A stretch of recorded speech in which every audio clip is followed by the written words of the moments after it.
Surprise का आली म्हणजे? तुमचा तो कलिग ना राहुल, त्याला भेटायला आली. काही प्रश्न विचारतात का आली म्हणे. हो, सांगितलं मला बाबांनी तुम्ही लग्न मोडतायत असं. मी बोलली बाबांना की मस्करी करतायत ते, त्यांना सवय झाली मला त्रास द्यायची. आणि एकदा भांडण झाल्याने कोणी लग्न मोडतं का? ते कारण नाही म्हणजे? मी खूप वेळा फोन करते, हे कारण लग्न मोडण्याचं कसं काय असू शकतं? आणि तुमची बायको तुम्हाला फोन नाही करणार तो कोण करेल? रोज डब्बा पाठवते, काही पण बोलता तर तुम्ही.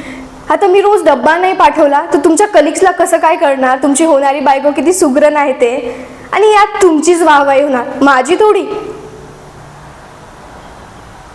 हे अति होतंय आता. तुम्हाला खरंच लग्न नाही करायचे की तुम्ही माझं फक्त कारण देताय?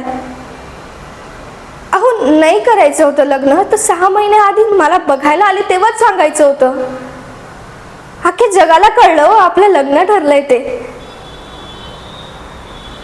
मी गावातली आहे हे रिझन देतायत, मला खेडगट बोलतायत तुम्ही. बस करा, स्वतःचं तोंड बघितलंय का आरशात? हाऊ, डांबराला पण लाजवेल असं काळं तोंड आहे तुमचं. तुम्हाला माहिती माझ्या मैत्रिणी काय बोलतात मला? कसं तू इतकी सुंदर असताना कसा डुकरासारखा काळा मुलगा बघितलायस तुझ्यासाठी?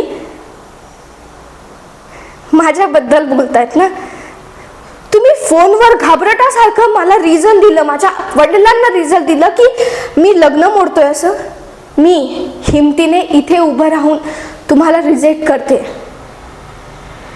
आता बघते ना मी तुमचं लग्न कसं होतं ते. तुमच्या लग्नात मंडपात येऊन तांडव नाही केला ना तर माझं नाव पण मोनाली नाही. चला निघा आता, तोंड काळा करा तिकडे.